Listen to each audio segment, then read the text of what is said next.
एक समय की बात है। एक गांव में सफेद साड़ी वाली चुड़ैल का आतंक था। चुड़ैल रात भर गांव में घूमती और गांव का जो भी आदमी उसे दिखाई देता उसे वो घायल कर देती। अरे कोई तो बचाओ, मर गया रे।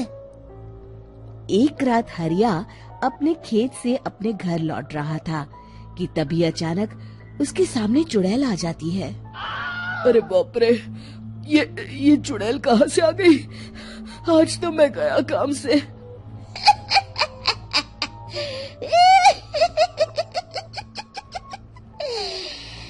आज मुझे मेरा शिकार मिल गया। अरे चुड़ैल दीदी, मुझे छोड़ दो। जैसे ही चुड़ैल हरिया की तरफ बढ़ती है, हरिया वहाँ से भाग जाता है और अपने घर के दरवाजे पे पहुँचता है। अरे भगवान, जल्दी से दरवाजा खोलो, मेरे पीछे चुड़ैल पड़ी है। हरिया की पत्नी जल्दी से दरवाजा खोल देती है। अरे आप इतना हाफ क्यों रहे हैं? अरे मेरे पीछे चुड़ैल पड़ी है, आज तो मैं बाल बाल बच गया। जल्दी से सभी दरवाजे और सभी खिड़कियों को बंद करके बत्ती बुझा दो। तभी चुड़ैल हरिया के घर के पास पहुंच जाती है। अरे वो आदमी कहाँ गायब हो गया? मैं भी देखती हूँ आखिर कब तक बचेगा। मैं अपने शिकार को इतनी आसानी से नहीं छोड़ती। इतना कहकर चुड़ैल वहाँ से चली जाती है। वहीं दूसरी तरफ हरिया और उसकी पत्नी दोनों अपने घर की खिड़की से ये सब देख रहे होते हैं। अरे बाप रे, ये तो बड़ी डरावनी चुड़ैल थी। अगले दिन ये बात आग की तरह पूरे गांव में फैल जाती है और धीरे धीरे लोग चुड़ैल के डर के मारे शाम होते ही अपने घरों से बाहर निकलना बंद कर देते हैं। कुछ दिनों के बाद भाई, मैंने तो इस चुड़ैल के डर के मारे रात को अपने खेतों को पानी देना बंद कर दिया है। कहीं मेरी फसल सूख गई तो मैं तो कहीं का नहीं रहूंगा। साहूकार का कर्जा कैसे चुकाऊंगा? अरे भाई, पूरे गांव वालों का यही हाल है।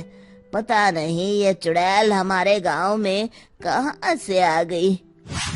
फिर एक दिन गांव के पास वाली नदी के किनारे एक बहुत बड़े तांत्रिक के आने की बात कुछ गांव वालों को पता चलती है। वो लोग जाके ये बात गांव के मुखिया को बताते हैं। मुखिया जी, नदी के किनारे एक बहुत ही पहुंचे हुए तांत्रिक बाबा आए हैं। हमें उनसे मदद मांगनी चाहिए। मैंने सुना है वो बड़े बड़े भूतों और चुड़ैलों को अपने वश में कर लेते हैं।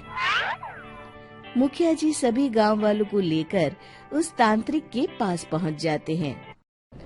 ओम फट स्वाहा, ओम फट स्वाहा।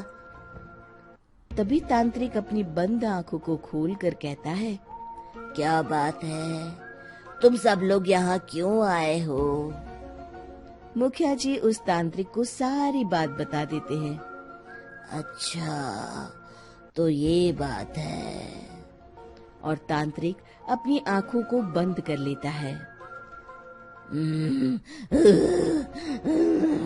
मैं देख रहा हूँ तुम्हारे पूर्वजों ने बहुत पाप किए थे, जिससे ये गांव अब श्रापित हो चुका है। उसी के फल स्वरूप तुम्हारे गांव में चुड़ैल आई है। ये चुड़ैल बहुत खतरनाक है, ये किसी को नहीं छोड़ेगी। हे भगवान, मर गए रे, अब क्या होगा? तभी गांव के मुखिया जी कहते हैं, बाबा, इस चुड़ैल से हम सबको बचा लीजिए, कोई तो उपाय होगा। इसका सिर्फ एक ही उपाय है। सभी गांव वालों को बारी बारी हर दिन अपनी आधी फसल उस पहाड़ी के ऊपर बनी काली गुफा में छोड़ के आनी होगी। तभी उस चुड़ैल की भूख मिटेगी और श्राप का प्रभाव खत्म हो जाएगा और तुम सब जिंदा बच जाओगे। सभी गांव वाले उस तांत्रिक की बात को मान लेते हैं और वहां से चले जाते हैं। फिर अगले दिन से रोज उस गांव के लोग बारी बारी से अपनी आधी फसल उस काली गुफा के पास जाकर रखाते। कुछ दिनों बाद हरिया की बारी आती है। बाप रे, आज तो मेरी बारी है उस काली गुफा में जाने की। क्या करूं, वो तो बड़ी खतरनाक चुड़ैल है। मेरे तो हाथ पैर कांप रहे हैं। फिर हरिया डरते डरते अनाज की बोरियां अपनी बैलगाड़ी में लाद देता है। तभी हरिया की पत्नी उससे कहती है, देखो जी, संभल के जाना और किसी भी हालत में शाम होने से पहले वापस आ जाना। उस चुड़ैल का कोई भरोसा नहीं है जी। हरिया बैलगाड़ी में बैठते हुए कहता है, भगवान, मैं क्या वापस आऊंगा? लगता है अब तो मेरी खबर ही आएगी।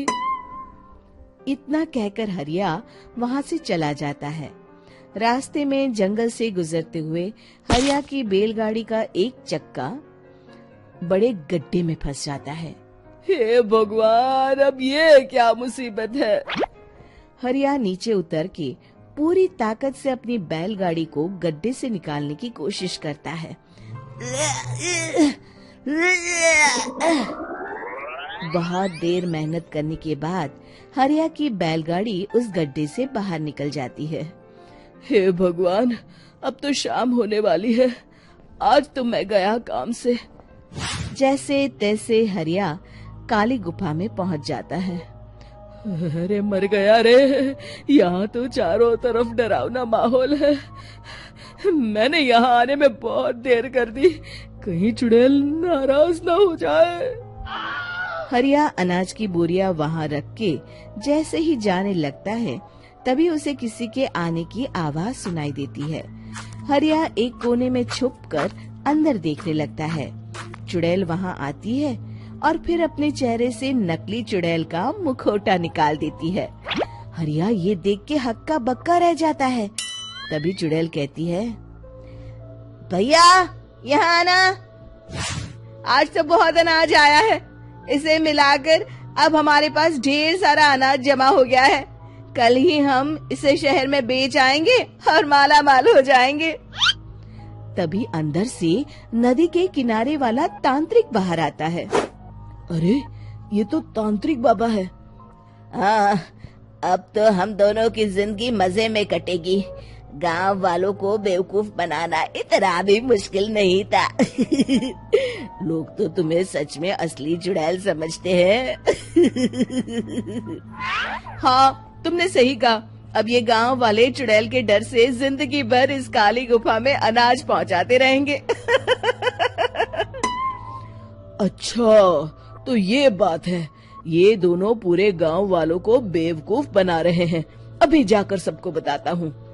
हरिया उन दोनों की पूरी बातें सुन लेता है और जल्दी से वापस गांव में आता है। गांव वालों को पूरी बात बता देता है। इससे पहले वो दोनों हमारा अनाज लेकर शहर जाए, हमें उन दोनों को पकड़ना होगा।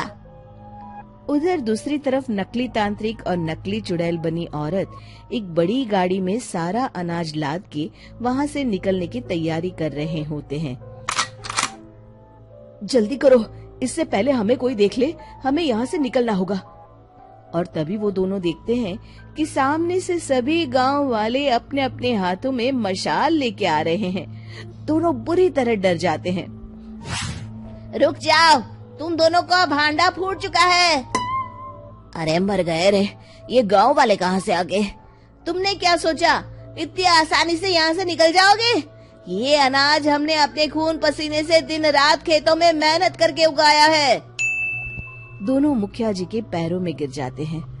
हमें माफ कर दीजिए, हम दोनों एक नंबर के कामचोर हैं। बिना मेहनत किए पैसे कमाना चाहते थे। हाँ, अब हम आगे से मेहनत मजदूरी करके पैसे कमाएंगे। हमें कुछ मत करना, हमें छोड़ दीजिए। इतना कह के दोनों गांव छोड़ के भाग जाते हैं और सभी गांव वाले फिर से खुशी खुशी रहने लगते हैं।